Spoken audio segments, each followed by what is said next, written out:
C'est nous les descendants des régiments d'Afrique, les chasseurs, les spahis, les goumiers, gardiens et défenseurs d'empire magnifique, sous la lance.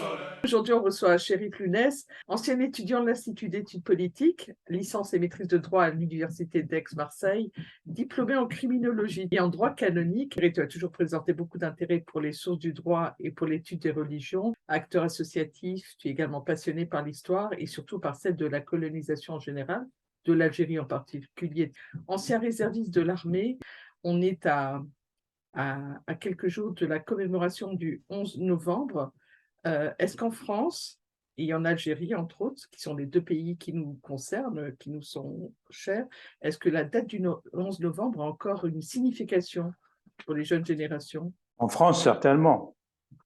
D'abord, c'est férié. Il commémore donc l'armistice de 1918. L'élève le vit, l'enfant le vit, le travailleur le vit. Donc, on sait que c'est une guerre lointaine. C'est 1918, c'est la Première Guerre mondiale. Et donc, c'est vrai que ça, quand même, ça rappelle qu'il y a eu un grand conflit en France et qu'en fait, cette date-là, en Algérie, pas trop. Oui. En Algérie, pas trop. Et pas que l'Algérie, le Maghreb et l'Afrique ne s'y intéressent pas, alors que ça fait partie de leur histoire. C'est vrai que les témoins ont pratiquement tous disparu. On les a négligés, on les a ignorés, on les a oubliés, parfois méprisés, parce que c'était mal vu dans les pays d'origine, parce que c'était l'armée coloniale. Que servir dans l'armée coloniale, c'était pas très glorieux à l'époque. Aujourd'hui, ça l'est beaucoup, puisqu'on commémore. Dernièrement, donc, le président Macron est allé à la mosquée de Paris. Et ça fait un siècle qu'on a entamé la première pierre de cet édifice construit en hommage à ces soldats de l'armée d'Afrique de la Première Guerre mondiale. Beaucoup de nos concitoyens, comme on vient de le dire, particulièrement les nouvelles générations, ignorent le rôle et l'immense sacrifice des soldats africains lors de la Première Guerre mondiale. Ils vont revenir aussi à la Deuxième Guerre mondiale. Aujourd'hui, nous parlons que du 11 novembre 1918. Les soldats indigènes sont en grande majorité musulmans, puisqu'on les ramène surtout du continent africain et essentiellement de l'Afrique du Nord. On parle souvent des tirailleurs. On distingue les tirailleurs algériens, marocains et tunisiens. Par contre, on dit les tirailleurs sénégalais pour tous les Africains, qu'ils soient maliens, sénégalais, effectivement, Somalie, etc., on les mettait dans la catégorie sénégalaise. C'était la force noire. Ils vont participer dans cette terrible guerre mondiale. Donc, on ramène ces fameux indigènes africains. On prenait les gens valides, les jeunes. On les entraînait rapidement pour les incorporer au régiment.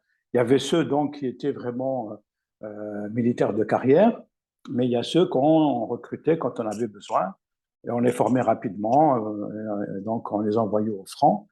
Et c'est quand même paradoxal que ces troupes indigènes venaient participer à des guerres horribles mondiales, alors qu'à l'époque, on disait que la civilisation blanche était supérieure.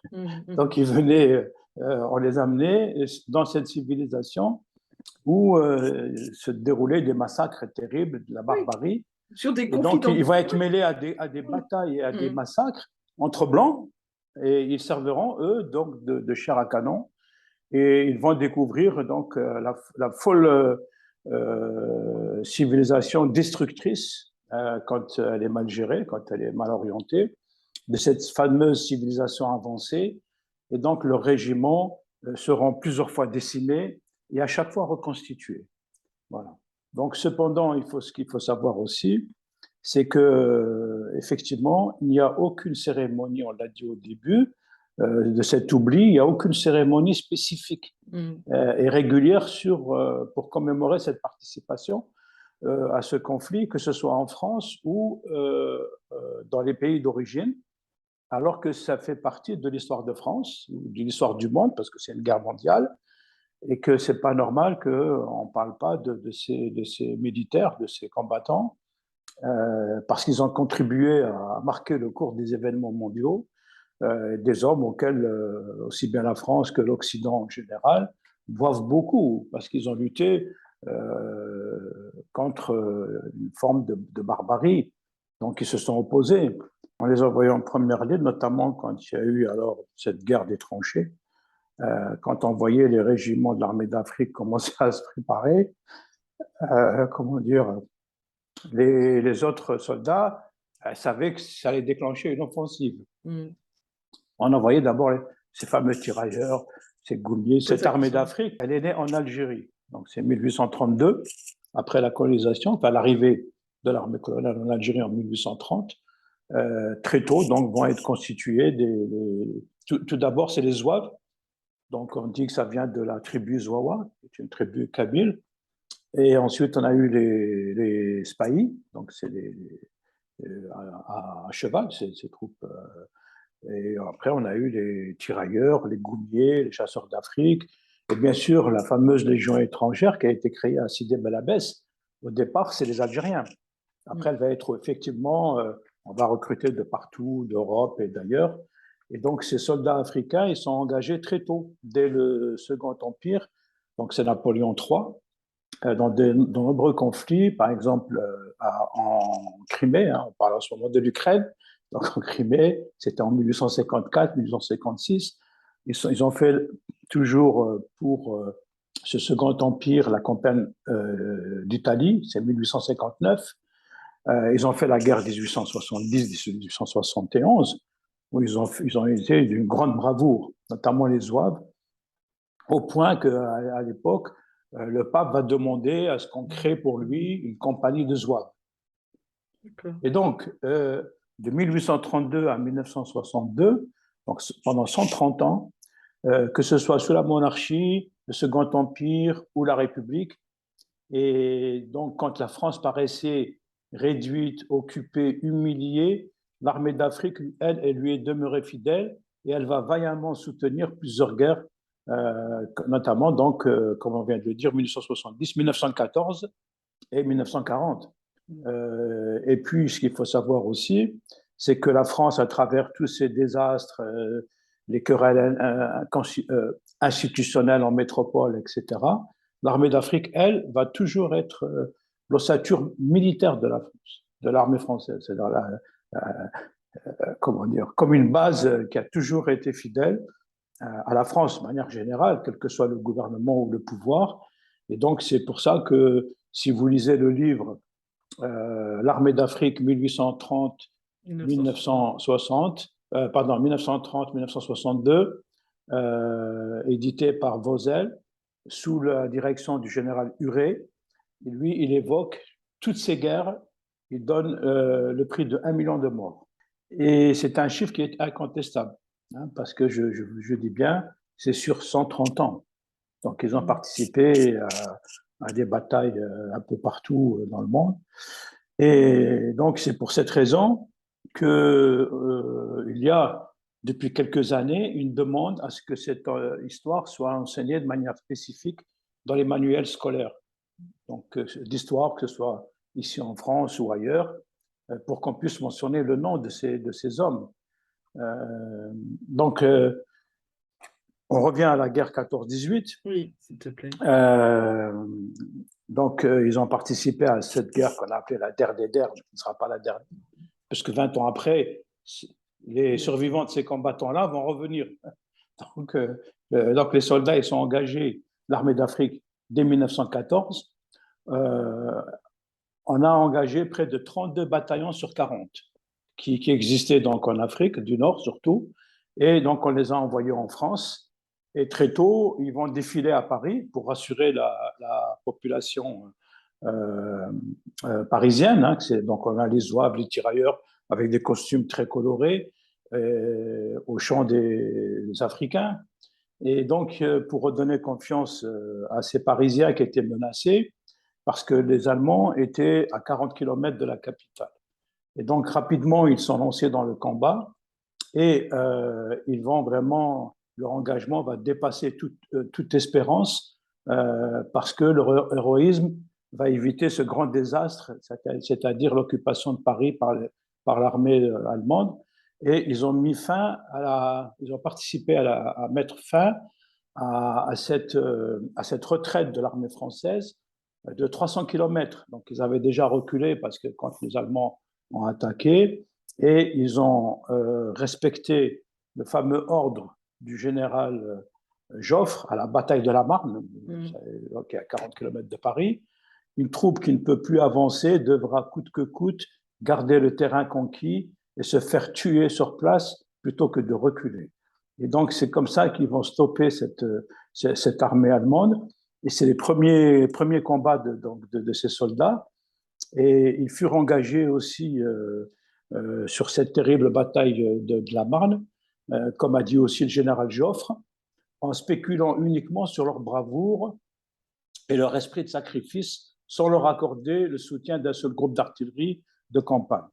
Donc voilà comment ils ont commencé cette guerre atroce, mais ils avaient de la discipline, beaucoup de bravoure, et ça va même marquer le chef de l'armée allemande, von Kluck, qui fera demi-tour, hein, donc il va abandonner l'objectif de prendre Paris. Et donc, c'est comme ça que cette première défaite allemande, on peut dire, parce qu'ils les ont stoppés, ils les ont fait reculer, et la bataille de la Marne, elle est gagnée. Rappelez-vous, on avait réquisitionné tous les taxis, tout ce qui était possible de pouvoir transporter ces troupes. Et donc, ça a été un moment de grande victoire.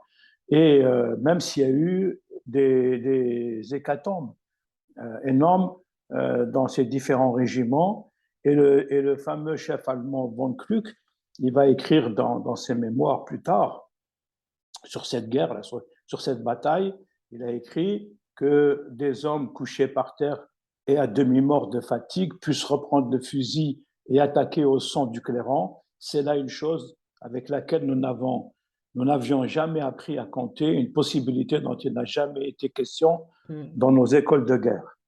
Voilà. Et donc, pendant toute cette guerre, que ce soit celle de la Marne, de l'Isère, en Artois en 1915, Champagne aussi septembre 1915, la Somme en 1916 et Verdun. La terrible bataille de Verdun, 24 octobre et 15 décembre 1916, et puis jusqu'à 1917.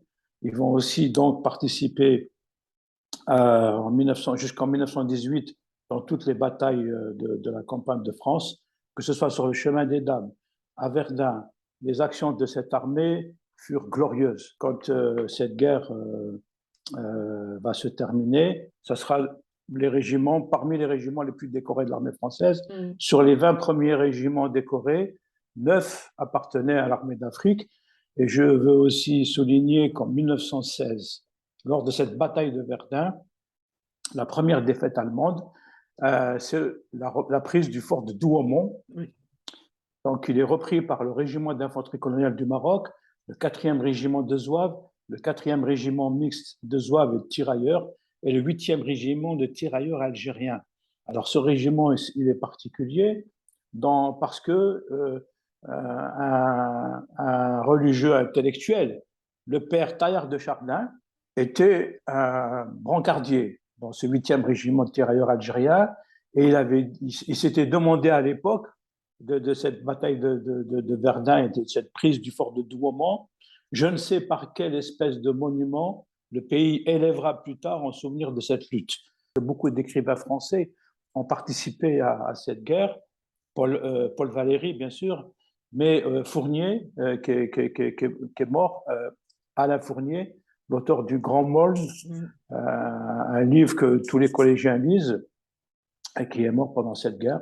On a retrouvé il y a quelques années le corps de cet écrivain.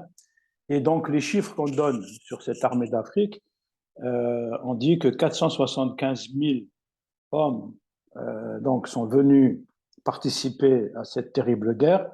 On trouve dans le livre que j'ai cité tout à l'heure, L'armée d'Afrique 1830-1962, du général Huré. C'est un collectif qui a fait ce livre, édition Lavozelle. C'est lui qui donne ces chiffres-là. 475 000 hommes. Près de 200 000 étaient des musulmans d'Algérie, 50 000 Tunisiens, 35 000 Marocains, 130 000 Sénégalais. Donc là, je vous ai dit un peu de tout, dans ces 40 000 Indo-Chinois. Et donc, pour les seules pertes algériennes, ce livre documentaire parle de 56 000 morts lors de cette bataille. C'est énorme pour l'Algérie à l'époque par rapport à sa population. 80 000 blessés, 9 000 mutilés. Beaucoup vont mourir. Ils ne sont pas comptabilisés dans les morts pendant la guerre, mais ils vont etc., décéder beaucoup plus tard. À tel point que cette hécatombe dans l'armée d'Afrique, que se pose la question concernant le soldat inconnu, qui est donc sous l'Arc de Triomphe. Il a été choisi de manière anonyme et certains disent qu'il se peut que ce soit quelqu'un de l'armée d'Afrique. Donc il faut le savoir, puisque ce soldat inconnu, c'est le symbole de cette guerre et de ces pertes énormes qu'il y a eu. La France a perdu plus d'1 million d'hommes, mais l'armée d'Afrique aussi, donc j'ai donné les chiffres. Et je voudrais aussi évoquer que l'émir Khaled, qui est donc le petit-fils de l'émir Abdelkader, a participé à cette guerre. C'était un Syrien, il était officier, capitaine, et donc il a fait cette première guerre mondiale. Et donc c'est comme ça que les régiments de l'armée d'Afrique vont être décorés. Parmi les décorations qu'ils ont obtenues, les palmes, la fourragère double rouge et verte, et puis aussi sur les 21 régiments, tout à l'heure j'ai dit 20, mais c'est sur 21 régiments, c'était vu décerner 6 citations à l'ordre de l'armée. Pendant la guerre 14-18, 9 étaient de l'armée d'Afrique, pratiquement la moitié. Donc ça veut dire qu'ils ont donné vraiment un effort considérable dans cette terrible guerre meurtrière pour l'humanité.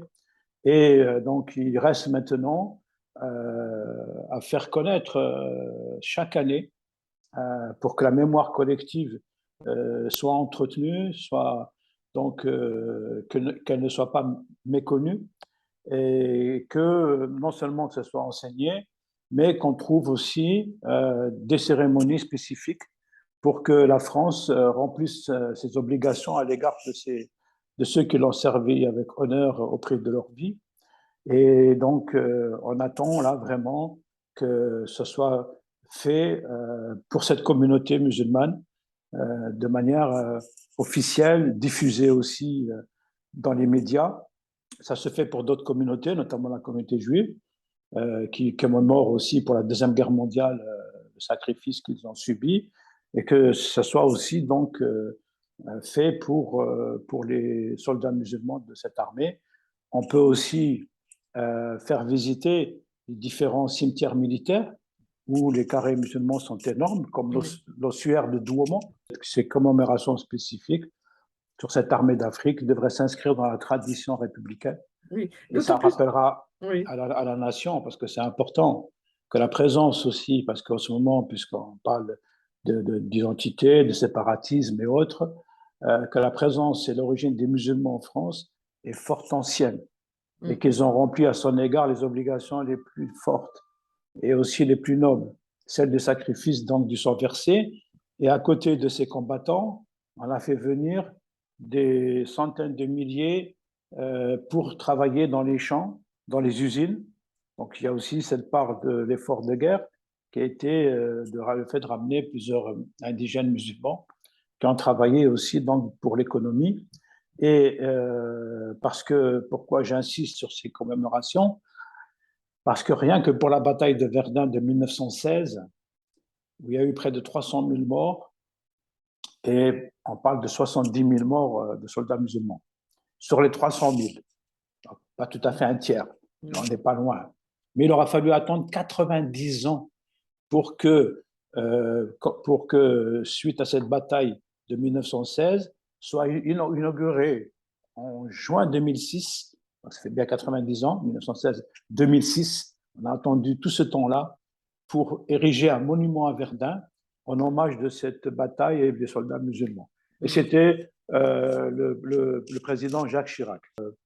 2006, c'est une date aussi importante parce qu'on a créé l'aumônerie musulmane officiellement. Donc aujourd'hui, il y a des aumôniers musulmans dans l'armée française depuis 2006,